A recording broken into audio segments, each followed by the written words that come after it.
SNX Marathi, Siddheshwar news express, सत्यासाठी SNX सोबत.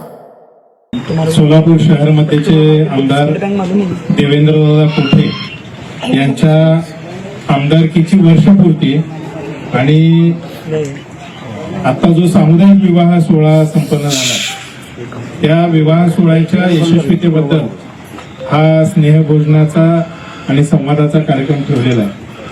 खरं तर इथं आल्यावर कळालं की तुमच्याशी संवाद साधायचा आहे. फक्त तुमच्याशी औपचारिक गप्पा मारत जेवायला बसायचं म्हणून आलो होतो आणि त्यात सुद्धा उशिरा आल्याबद्दल पहिल्यांदा तुम्हा सगळ्या मार्गदर्शक मित्रांची बांधवांची दिलगिरी व्यक्त करतो. आजच्या कार्यक्रमासाठी आवर्जून इथं उपस्थित असणारे युवा नेतृत्व प्रथमेश दादा कोठे, भाजयुमोचे अध्यक्ष सन्माननीय विजयजी कुलते, आमचे मंडल अध्यक्ष सन्माननीय नागेशअण्णा सरगम, शिवराम प्रतिष्ठानचे सर्वे सन्माननीय बापू वाडेकर, त्यांचे बंधू ज्यांनी आजच्या या कार्यक्रमाचं आयोजन केलंय सन्माननीय श्रीकांत गुरुदेवजी वाडेकर, शिवराम प्रतिष्ठानचे सर्व सदस्य आणि मोठ्या संख्येने उपस्थित आपण सगळे पत्रकार बांधव. मी पत्रकारांमध्ये कुणाचंही नाव घेणं टाळतो. सगळेच मला तितकेच प्रिय आहात. मार्गदर्शन तुमच्या सगळ्यांचं नेहमीच लाभतं. असंच मार्गदर्शन यापुढच्या काळात सुद्धा आम्हा सगळ्यांनाच तुमचं लाभावं. जिथं चुकलं तिथं कान नक्की पकडा आणि जिथं चांगलं होतं तिथं कौतुक केलं तर हरकत नाही, करत असा आग्रह नाही. आता दादांच्या आमदारकीची वर्षपूर्ती मला वाटतं माझ्या इतकीच तुम्हा सगळ्यांना सुद्धा पाठ झालेली आहे. नव्यानं काय सांगायचं असा विषय, कारण तुम्ही सगळे सुद्धा रोज टच मध्ये असलेली माणसं आहात. तुम्हा सगळ्यांना सुद्धा दादांच्या आमदारकीतलं वेगळेपण प्रकर्षाने जाणवलेलं आहे आणि त्याचं कौतुक तुम्ही सगळ्यांनी आपापल्या लेखणीद्वारे आपापल्या माईकद्वारे लोकांपर्यंत पोहोचवलेलं आहे.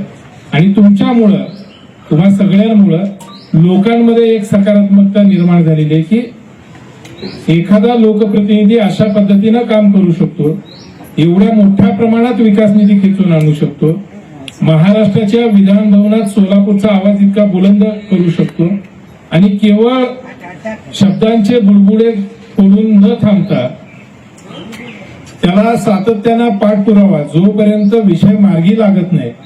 आपण अनेक विषय असं बघितलेले आहेत की एखाद्या नेत्याने विषय मांडला, त्याची बातमी होते, पण पुन्हा 6 महिने वर्ष गेल्यानंतर पुन्हा त्या विषयाचं काय झालं असा प्रश्न पडतो. परंतु देवेंद्रदादा कोठे यांची आमदारकीची जी गेल्या वर्षभरातली वाटचाल आहे त्याच्या आपण सगळे सुद्धा साक्षीदार आहात. तुम्ही सगळ्यांनी विषय कसे ते मार्गी लावतात हे पाहिलेलं आहे. सगळ्यात पहिल्यांदा जेव्हा नागपूरचं अधिवेशन झालं वर्षभरापूर्वी गेल्या वर्षी डिसेंबरमध्ये, त्या अधिवेशनामध्ये कुठलाही शहर विकासाचा मुद्दा मांडता येत नाही असं सगळ्या वरिष्ठ सदस्यांचं सुद्धा म्हणणं होतं. तरी दादा वरचेवर वेगवेगळ्या लोकांशी संवाद साधत राहिले, बोलत राहिले. मला बोलायचंय, मला सोलापूरचे काही प्रश्न मांडायचे आहेत आणि त्यातून मार्ग काढून, म्हणजे इच्छा असेल तर मार्ग मिळतो म्हणतात, त्यांची प्रचंड इच्छाशक्ती. त्यामुळं तिथं सोलापूरच्या पाणी पुरवठ्याचा विषय प्राधान्यानं दादांनी मांडला. समांतर जलवाहिनी जी गेल्या 1.5-2 वर्षापासून चर्चेत होती पण ती रखडत होती आणि त्याच्यासाठी तत्काळ निधी देण्याची आवश्यकता दादांनी बोलून दाखवली. पहिल्यांदा 89 कोटी रुपये त्या योजनेसाठी दादांनी मंजूर करून आणले. सोलापुरातल्या काही प्रशासनातल्या वरिष्ठ पातळीवरच्या अधिकाऱ्यांना सुद्धा तेव्हा आश्चर्य वाटलं की इतक्या पटकन एवढा मोठा निधी कसा आणू शकतात. परंतु एकतर दादांनी माननीय मुख्यमंत्री देवाभाऊ यांच्या मनामध्ये निर्माण केलेलं स्थान आणि विषयाची मुद्देसूद मांडणी, त्याचा सातत्यानं केलेला पाठपुरावा, यामुळे हे शक्य झालं असं वाटतं. पहिल्यांदा 89 कोटी रुपये आपल्या शहराच्या पदरात पडले, ज्याच्यानी दुहेरी जलयोजना मार्गी लागली.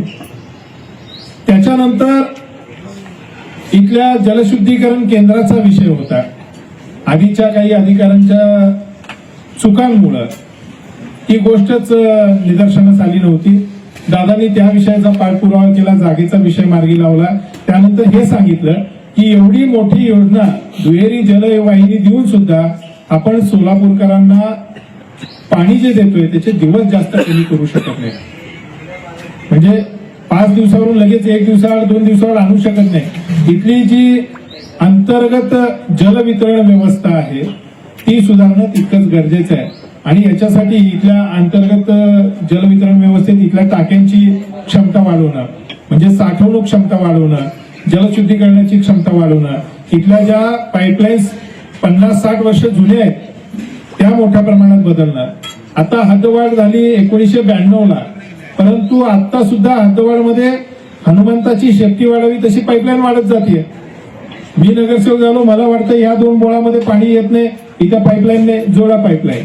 म्हणजे आधी मुख्य लाईन जी घातली आहे ती किती क्षमतेच्या विचाराने घातली आहे याचा विचार न करता आपण लोकांची मागणी येईल तसं पुढं लाईन वाढवत जातोय. मग इतक्या मोठ्या सोलापूर शहराला एका वेळी किंवा मुबलक पाणी कमी वेळेत पाणी पुरवठा करणं ह्या गोष्टी अशक्य होत चालल्या. हे पुन्हा शासनाच्या लक्षात आणून दिल्यानंतर वरिष्ठ अधिकाऱ्यांचं असं म्हणणं होतं आता तर 350-400 कोटी दिलेत, पुन्हा सोलापूरच्या पाणी पुरवठ्याला कसे पैसे देता येतील.